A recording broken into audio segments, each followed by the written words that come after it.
Hi, this is Taipan for Shanzai.com, and we're back with yet another tablet review, and this time we're going in a totally different direction. Lately we've been picking up on some bigger devices, and today we go the other way with a smaller than 5-inch device. This is actually the SmartQ-V5-II tablet, but it's actually a 4.3-inch screen on this device. So let's take a look in this cute little box and see what you get. So, opening things up here. It's actually nice packaging from SmartQ. They've done a good job on that again. And pulling out this tiny little HD video internet mass software booklet, we have the actual SmartQ device itself inside. And let's just pull that out. You can get a quick look at that. The rest of the container, as befits a very tiny, very portable device, contains just a few items. One is a USB connection, and also a mini to USB in connection again as well, because there is only one USB connection on the device, as we'll see. So you use that also for powering up the device as well. So it's almost similar in the sense that it's quite about the same size as an iPhone. Basically, I think what we're looking at here is a competitor for the iPod Touch fans who would prefer to have the Android operating system. If you look around the device, you can see it's got a small 4.3-inch screen, mainly surrounded by some basic, I don't know what you call that, champagne finish for the outside of the device. Along the bottom of it, we've got our stylus. And I always poo-poo the stylus, but someone pointed out to me the other day that it's great for doing text input, especially for Asian languages, which might be useful for some people who aren't typing in English. So I was like, oh, okay, that makes sense. It's got a full SD card slot inside here. So our typical micro SD card we've got is inside of its converter and pushed inside of there. So for those of you who still got your SD cards hanging on, you can use that device, or that connection, or I/O. It has got a power supply connection here, but we actually didn't receive a power supply in the box. It was able to power up directly through the mini USB connection here and the USB core that they provided for us. It's also got for an HDMI out, and that's quite important for this device because actually the video performance on the Telechip processors that we've seen in the past, which this device also includes inside, is pretty good. And for small screens, sometimes you want to connect that to your monitors. There's also a headphone jack, and on the top we've got a dedicated power button, the home, select, and back buttons for the menu and back buttons for the Android implementation. And on the other side of here, we've basically got nothing, just your little stylus again poking out there. The back of the device has got the nice markings on it from SmartQ, and a little couple of cuts here in design into the back to allow some ventilation and also some speaker noise out of the device. So the SmartQ device, I think you might be accused of being quite replaceable by a phone, but I think one of the things people tend to forget is that not everybody wants to use a smartphone all the time and have the attendant 3G contracts and things that go along with a purchase like that, but they are looking for some more of the functionality that you would get with a typical iPod Touch like multimedia player type device of the days. It can do basically everything that we've seen from Telechip processors before with some great video performance. In fact, it's got the latest games on here as well, so we've loaded up Angry Birds has got its seasonal version out now, so they've got the Christmas Angry Birds, so I'll give you a little quick look at that. This is sort of still one of the most popular games going right now in the smartphone and tablet world, so let's see how the SmartQ handles that. Play, go, play.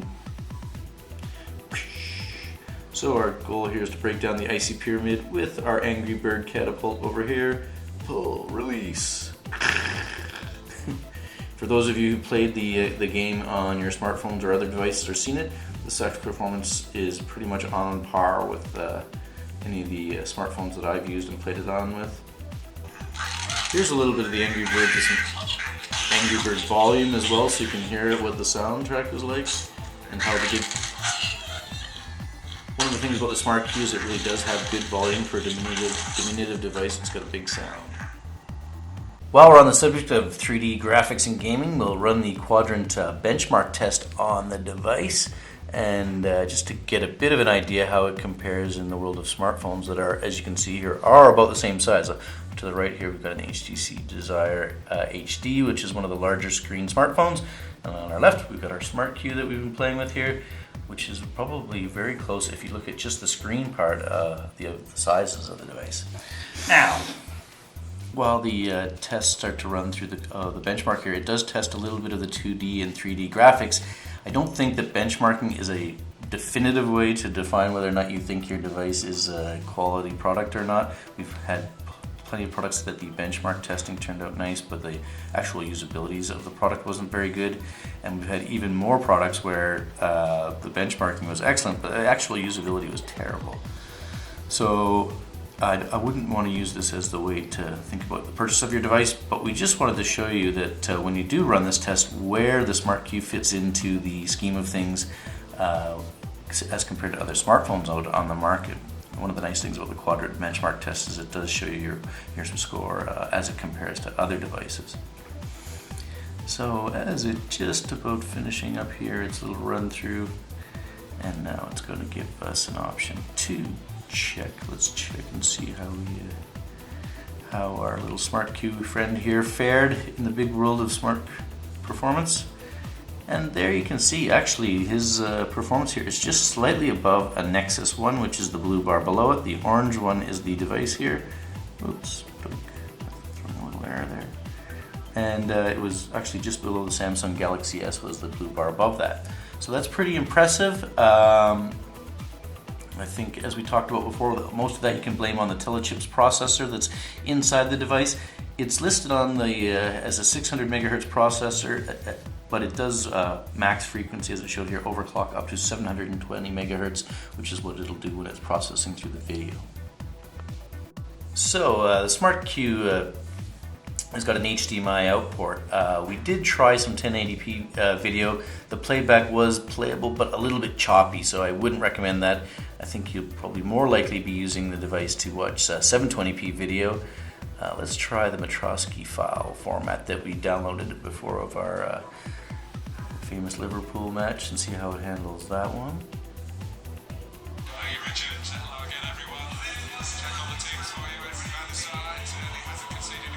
So that's your typical file format that you'll be borrowing videos and content from the internet in. It's an MKV file format wrapper around it. It's 720p, it's playing smoothly, and it's playing the audio as well. You can still happily surf the internet on your SmartQ if you've got a Wi-Fi connection. The device does get recognized as a mobile browser often, so you often get the mobile content presented to you, where some of the larger tablets we found with the later Android 2.2 versions were actually showing off some of the full website content in its original form. So unfortunately, I think for that, I would have to say the web browsing experience isn't as good as some of the later or bigger tablets, but I think that's probably a compromise you've decided in your mind you're going to make if you're someone who's interested in a very portable and small device like the SmartQ-V5. One of the nice things about the SmartQ-V5-II is that it's actually packed full of applications, especially some of the key ones that you'd be wanting to have there. The Android market was on there. When we loaded it up, we were able to easily contact to the market and download both versions of the Angry Birds that we demoed for you. Google Maps is there, Gmail is there. It looks like they've pretty much got all the core Google goodness that you would want to have on your smartphone or tablet. One of the things that's nice about the device is it's a handy little device for absorbing some content, but actually for things like adding in content, I was surprised how usable the keyboard was. I fully expected that it would be kind of a slow typing experience, but maybe because I've been typing so much with my thumbs now on some of the bigger devices, I find it's really easy to move around and use the keyboard on the small device. Alright, just kind of wrap things up for the SmartQ-V5-II. I think if you're looking at a 5-inch or less, as this device is again a very small device, you've got specific needs in mind. And I think if that's your form factor, that the SmartQ is probably a good choice. The excellent video performance really stands out, and again there's an HDMI out connection, so you can get that on your bigger devices when you need it, like your monitors perhaps, or maybe even your TV set. The device has got a very good keyboard. As I said, the Telechip processor performance, we've seen that is in bigger tablets is great, but with a smaller screen, it does also have a smaller battery, but I think that still balances out to about 3-hour battery life from what we're seeing with just playing around with it. It actually benchmarked fairly well when we tried that, which was nice to see. And the device just has all-round very well designed to it. If you look at the back and the stylings of the device, it feels like a very appropriately for a consumer electronic device. You pull that out of your pocket, no one's going to think it's a Shanzai anything. Not a Shanzai iPad, not a Shanzai tablet. It's going to just look like a cool little electronic device on your own. It goes for under $150. Now that's a value that you might have to consider when you're thinking about something like this as well. And I think for that price, if you're into small form factor devices, probably go pretty well with the SmartQ-V5-II.